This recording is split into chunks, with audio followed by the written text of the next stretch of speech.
Hola, ¿cómo están jóvenes y señoritas de la promoción? Sean bienvenidos a un nuevo tema. En esta ocasión es el tema número 9, que titula Crisis del neoliberalismo, instauración del Estado plurinacional. Bueno, en este tema vamos a ver las causas para que pueda llegar al gobierno el presidente Juan Evo Morales Saima, con el que se va a iniciar el denominado proceso de cambio. Bueno, comencemos hablando de las tres causas fundamentales que se dieron para terminar con el denominado sistema neoliberalista. Bueno, neoliberalista significa nuevo liberalismo, ya sabiendo que el liberalismo viene a ser en lo económico un sistema que protege la inversión privada, limitando al Estado en el control de estas empresas. Es por eso que se lo vincula con lo que es la capitalización, donde pasan empresas del Estado a inversores privados. Un claro ejemplo de esto viene a ser nuestra primer causa, que es la guerra del agua en el año 2000. Esto sucedió en Cochabamba debido a la privatización de la empresa de agua potable, Aguas del Tunari. Se privatizó a una empresa norteamericana. En ese entonces estaba como alcalde el señor Manfred Reyes Villa y en el gobierno nacional estaba el presidente Hugo Banzer Suárez. La privatización de Aguas del Tunari permitió la alza excesiva de la factura, atentando obviamente contra la economía del pueblo cochabambino. Allí es donde los cochabambinos, ante este abuso, deciden manifestarse. Obviamente las autoridades sacaron a los policías a intentar controlar a esta población que exigía que no se privaticen los recursos básicos. Finaliza con la eliminación del contrato con la corporación norteamericana Bechtel y Aguas del Tunari vuelve a ser una empresa municipal. Este atentado contra la economía boliviana viene a ser el inicio contra el desencanto a los gobiernos neoliberales. Ahora vamos a ver el segundo punto, que viene a ser Febrero Negro. Esto sucedió en el 2003 y específicamente es resultado por la disminución de los sueldos de los policías, consecuencia del impuesto al salario, quienes al no ser escuchados por el gobierno se amotinaron ante tal abuso, provocando un enfrentamiento con las Fuerzas Armadas, o sea, los militares. Se registraron heridos y muertes de policías, militares, vecinos y estudiantes que no estaban de acuerdo con este impuestazo al salario nacional, porque obviamente atentaba contra la seguridad económica de las familias bolivianas. Finaliza con la eliminación de dicho decreto, ante todos los reclamos y la convulsión que se estaba viviendo. En el mismo año surge la guerra del gas, que fue la gota que derramó el vaso en la sociedad boliviana por todas las cuestiones políticas, las convulsiones sociales, los problemas económicos del país y aparte y la idea de que pase uno de nuestros recursos naturales más importantes por territorio chileno, conociendo todos los problemas históricos que se ha tenido con el vecino país, causando un reclamo masivo de la población boliviana, exigiendo la eliminación de dicho proyecto. Obviamente, el gobierno de turno de Gonzalo Sánchez de Lozada, después de haber hecho las gestiones con Estados Unidos para la venta del gas, se niega, sacando a las fuerzas del orden, a eliminar estas marchas y manifestaciones. Consecuencia de esto, se dan muertes y heridos, al igual que bloqueos de las carreteras a nivel nacional.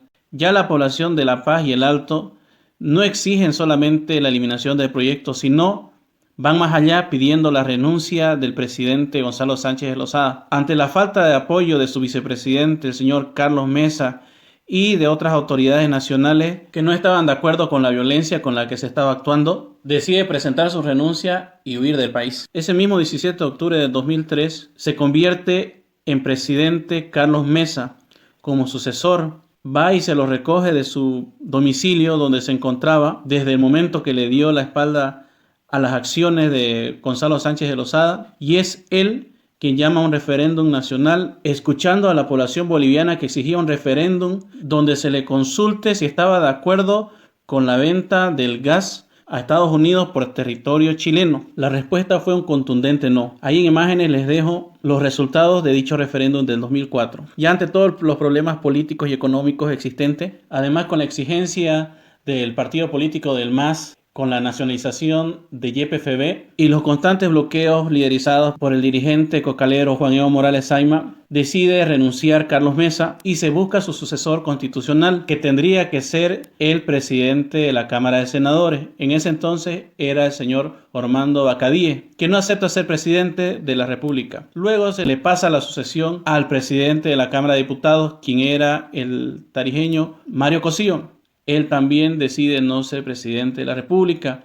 Es así que la sucesión sigue y llega al presidente de la Corte Suprema de Justicia, el doctor Eduardo Rodríguez Belcé, quien se convierte en presidente de la República y va a llamar a elecciones donde la población, cansada de los mismos políticos de siempre, buscan una alternativa diferente y su confianza recae en el presidente Juan Evo Morales Ayma, de origen humilde, campesino e indígena, convirtiéndose en un hecho histórico único en la historia boliviana. Obviamente no fue fácil iniciar su presidencia ante tantos conflictos que vino atravesando nuestro país y debía de cumplir con las promesas que realizó en la época de campaña. Entre todas, la más importante viene a ser la nacionalización de los hidrocarburos. Y para esto necesitaba formular y modificar la Constitución Política del Estado, como también con la inclusión específica de los pueblos indígenas en la nueva Carta Magna. Y los elegidos democráticamente para esta tarea vienen a ser los asambleístas constituyentes. De esta manera llegamos a este subtítulo, que dice Asamblea Constituyente y aprobación de la nueva Constitución Política del Estado, del 2009.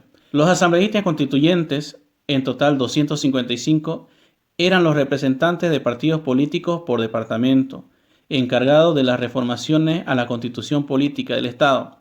137 de estos eran asambleístas por el MAS. Lograron concluir con la nueva Constitución Política en Oruro en el año 2007, después de intentar sesionar en Sucre. Existieron muchos problemas para lograr terminar de redactar esta nueva Constitución Política del Estado, que en la realidad estaba siendo creada por un solo partido político, porque de los 138 representantes asambleístas que concluyó la Constitución Política del Estado, 136 eran del partido del MAS. A través del referéndum, Bolivia aprueba la nueva Constitución Política del Estado con un 61,43%. En la fotografía podemos ver los resultados, donde claramente se ven los departamentos que no estuvieron de acuerdo con esta nueva Constitución Política del Estado. En ese entonces se los denominaba como la media luna. Con la aprobación de esta también se estableció qué departamentos pidieron su autonomía, como ser Pando, Beni, Santa Cruz y Tarija. Ahora vamos a ver algunas de las características o modificaciones que se le han hecho a la Constitución Política del Estado y cómo viene a estar organizado. Organización del Estado Plurinacional de Bolivia.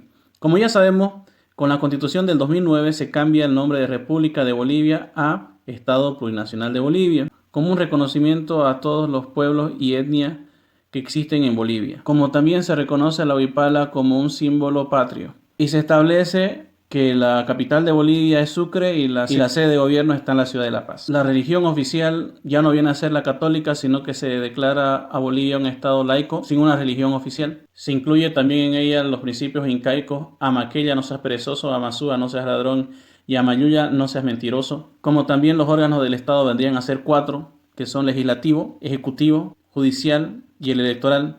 El legislativo se encarga de crear y eliminar o abrogar las leyes. El ejecutivo promulgar las leyes para su funcionamiento. El judicial se encarga de administrar la justicia, juzgar y sancionar a quien no vayan a cumplir estas leyes. El electoral organiza toda la logística para elecciones y los referéndums.